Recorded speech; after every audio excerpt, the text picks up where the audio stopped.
Alright, so today I'll be ranking every single roller coaster at Six Flags Over Georgia except Joker Funhouse Coaster because I did not get to ride that when I went because it was closed that day. But everything else I'll be ranking, so yeah.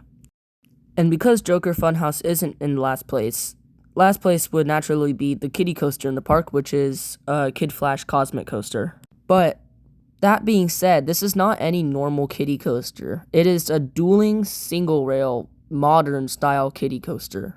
And honestly, it's pretty fun. Like, it has decent forces, at least for a kiddie coaster. It's really good forces. It has some air time, a little bit of whip, and some stomach drop feeling. But it also has a really nasty vibration that I can see a lot of people won't like. But in my opinion, I don't mind it, but I can see a lot of people not liking it. Next up, we have the classic Aero Delona Mine Train. This ride, even though it has some really janky transitions, the track is overall really smooth. Honestly, they have kept up this ride really well. These old Aero mine trains are really fun and I have a sweet spot for them, especially because of how janky they are and knowing that they're all handmade and stuff like that. And what's really great about this mine train is that at the end, they have a really good drop and a tunnel and some twists inside the tunnel. And it doesn't seem too intense in the POV, but when you're actually riding it, it is really fun. Coming up to our first thrill coaster on the list is Blue Hawk. Even though this ride is the least ranked thrill coaster in the park, I still find it really forceful and really fun. But because there are many better rides in the park, I only rode this ride once in the day, and I didn't really feel like coming back to it. Even when I was in the area, I just rode the other rides like Great American Scream Machine or Superman. I have to admit that the vest restraints honestly kind of suffocate you a little bit, but I don't know if it would have been any better with the older restraints. And next up, we have the other forgettable looper at Six Flags Over Georgia, Riddler Mindbender. I know this ride had its fans. Keyword had, because I've heard, like, in recent years that this ride got a remodel and got new trains and it wasn't running as well. But I think that even before the remodel, I don't know how this ride would be better than some of the other rides in the park.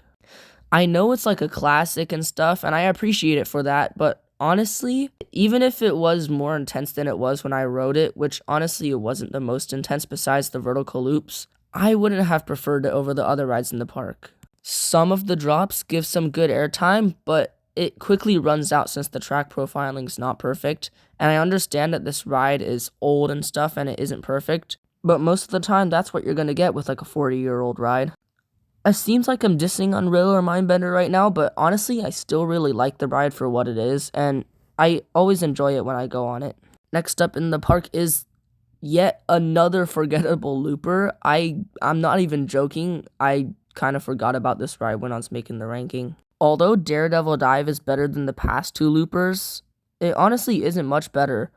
It's still really fun. I rode it once and got stapled so much that I had to cross my legs to get more leg room. This ride has some really good forces, which include like the air time on the first drop and the hang time on the barrel roll. But besides that barrel roll, after the mid-course brake run, it kind of just does nothing. Like this twisted hill right here is so drawn out, it's not even funny. Okay, I am not even joking. I am getting tired of all these forgettable loopers in the park. I find Batman clones really overrated. I mean, they're intense, they're forceful, but like, it doesn't really do much for me, at least. I would usually like to have at least 1 or 2 good airtime moments on the ride, but the drop on this ride just gives more positive G's. But I do get that what the ride was trying to accomplish, which was a really intense and whippy ride, they accomplished it really well, and I don't think they could have done it any better. And this ride is honestly really good if you just look at that type of standpoint. I think now we are starting to break away from the more forgettable rides into the more upper tier rides. This is Superman. If you don't know me, then all you need to know is that I absolutely love B&M flying coasters. I am completely obsessed with Tatsu, and the Superman flying coasters, although not as intense and not as gigantic, are still really fun. Since this ride is a terrain coaster, most of the time when you're diving down, you get really close to the ground and you feel like you're going super fast and it's really fun. I feel like that because of the terrain, you kind of forget that you're just going through some old simple turns that don't really do anything, and I really like it. The pretzel loop is really forceful and the last 0G roll is really fun. Well, this might be an unpopular opinion. Great American Scream Machine. I love this ride. I'm not even kidding. This ride is actually really fun. I absolutely love wooden coasters if you don't know. Man, these classic wooden coasters with their airtime. I mean, even though this ride's airtime isn't as strong as some other classic wooden roller coasters I've ridden on the trip. Wild one. This ride still gives some really janky floater airtime that is really fun, and I cannot explain it. Just simply the classic feel of this ride and the way it runs just makes me so excited. The ride's big drops give really good floater, and they're all really fun. Not to mention all the smaller airtime hills that all give their own floater airtime of their own.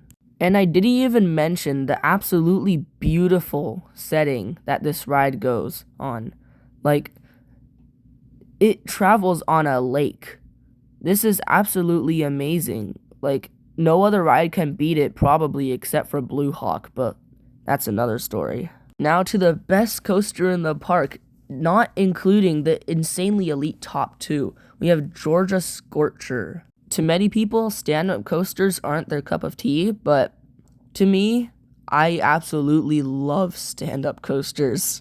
All the inversions are really forceful, and even though they put a lot of weight on my legs, it's not really painful. And this ride, what I really like about it is that it always has some really quick snaps. And it's really whippy and gives some good airtime. And if you don't know, standing airtime is one of the best feelings in the world, since you're super exposed and you're just flying up in the air, and it's really fun. And into the elite top 2, my second favorite ride at Six Flags Over Georgia is Twisted Cyclone. This ride, when I first rode it in the back row, I have to admit it was kind of weak. The airtime didn't hit as I thought it would, and overall the ride was underwhelming. But I got in the front row, and the ride fulfilled my expectations. It gave insane ejector airtime on every single hill. All the inversions were really snappy. All the bunny hops were all really insanely strong and really sharp. And that ride became from a good ride to a great ride. But Twisted Cyclone is still not enough to beat my number 1 ride at Six Flags Over Georgia, the B&M Hyper Goliath.